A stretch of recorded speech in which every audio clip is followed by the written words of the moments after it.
የኩላሊት በሽታን አደገኛ የሚያደርገው ብዙ ጊዜ እስኪባባስ ድረስ ምንም አይነት ምልክት አለማሳየቱ ነው። የሚያሳዝነው ደግሞ ብዙዎቻችን በየቀኑ የምናደርጋቸው ቀላል የሚመስሉ ልማዶች ኩላሊቶቻችንን በቀስታ እየጎዱ ይገኛሉ። ታዲያ እነዚህ ልማዶች ምንድን ናቸው? ምናልባትም እርስዎ በየቀኑ እያደረጉት ሊሆን ይችላል። በዛሬው ቪዲዮ ኩላሊትን በቀስታ የሚጎዱ 10 የዕለት ተዕለት ልምዶች እንዲሁም ኩላሊትን ለብዙ ዓመታት ጤናማ የሚያደርጉ ቀላል መንገዶችን እናያለን። ልምድ 1 በቂ ውሃ ለመጠጣት። ኩላሊት ቆሻሻ ንጥረ ነገሮችን ከሰውነታችን ለማስወገድ በቂ ውሃ ይፈልጋል። በቂ ውሃ ካልጠጡ የኩላሊት ጠጠር የመፈጠር እድልን ሊጨምር ይችላል። ነገር ግን ይህ ማለት ሁሉም ሰው በየቀኑ 8 ብርጭቆ ውሃ መጠጣት አለበት ማለት አይደለም። የምትጠጡት ውሃ መጠን እንደ አየር ሁኔታ፣ የእንቅስቃሴ መጠንና የጤና ሁኔታ ይለያያል። ልምድ 2 ጨውን ከመጠን በላይ መመገብ።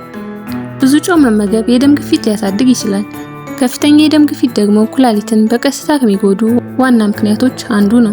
በተለይ የተቀነባበሩ ምግቦች፣ ቺፕስ፣ ፈጣን ምግቦች እና በጣም ጨዋማ ምግቦች ብዙ ሶዲየም ይይዛሉ። ይህም ኩላሊቶቻችንን ቀስ በቀስ ይጎዳሉ። ልምድ 3 የህመም ማስታገሻ መድኃኒቶችን በብዛት መጠቀም።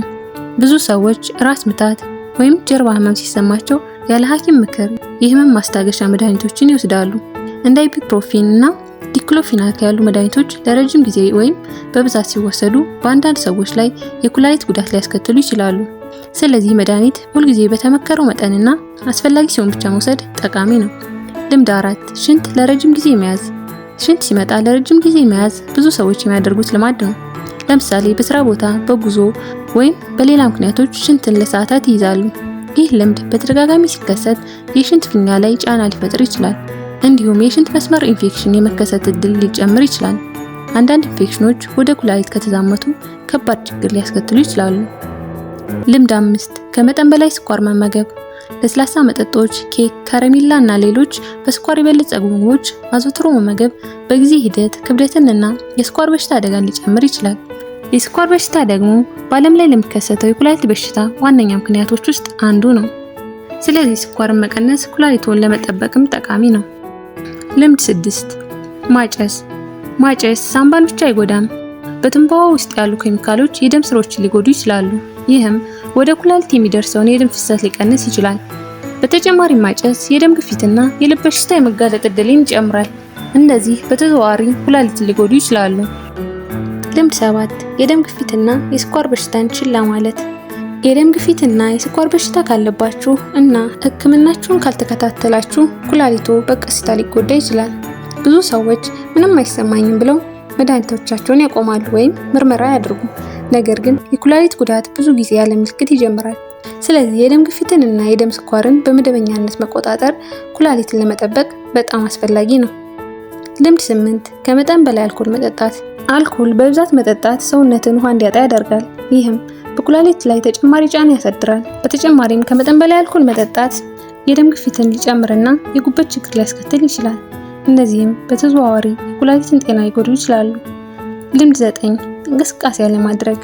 ረጅም ሰዓት ተቀምጦ መቆየትና መደበኛ የአካል እንቅስቃሴ ያለማድረግ ለውፍረት፣ ለከፍተኛ የደም ግፊትና ለስኳር በሽታ ይዳርጋል። እነዚህ ሶስቱ ደግሞ የኩላሊት በሽታን ከሚያስከትሉ ዋና ምክንያቶች ዋነኞቹ ናቸው። በሳምንት ብዙ ቀናት ቢያንስ 30 ደቂቃ መራመድ ወይም መካከለኛ የአካል ብቃት እንቅስቃሴ ማድረግ ለአጠቃላይ ጤናው ጠቃሚ ነው። ልምድ 10 መደበኛ የጤና ምርመራን መዝለል። ይህ የመጨረሻው ልምድ በጣም አስፈላጊ ነው። የኩላሊት በሽታ በመጀመሪያ ደረጃ ምንም ምልክት ሊያሳይ ይችላል። ስለዚህ በተለይ የስኳር በሽታ፣ ከፍተኛ የደም ግፊት ወይም የኩላሊት በሽታ የቤተሰብ ታሪክ ካለቦት በየጊዜው የደምና የሽንት ምርመራ ማድረግ ችግሩን ቀደም ብሎ ለማወቅ ይረዳል። ኩላሊታችሁን ለመጠበቅ ቀላል ምክሮች: በቂ ውሃ ጠጡ፣ ጨው ቀንሱ፣ አታጭሱ፣ መደበኛ የአካል እንቅስቃሴ አድርጉ፣ የደም ግፊትና የደም ስኳርን ይቆጣጠሩ፣ ያለ ሐኪም ምክር መድኃኒቶችን አትውሰዱ። ኩላሊታችን በየቀኑ ያለ እረፍት የሚሰራ አስደናቂ አካል ነው። እኛም በየቀኑ በምናደርጋቸው ትንንሽ ለውጦች ጤንነቱን ለብዙ ዓመታት መጠበቅ እንችላለን። ይህ ቪዲዮ ጠቃሚ ሆኖ ካገኛችሁት ላይክ፣ ሼር እና ሰብስክራይብ ማድረግ አትርሱ።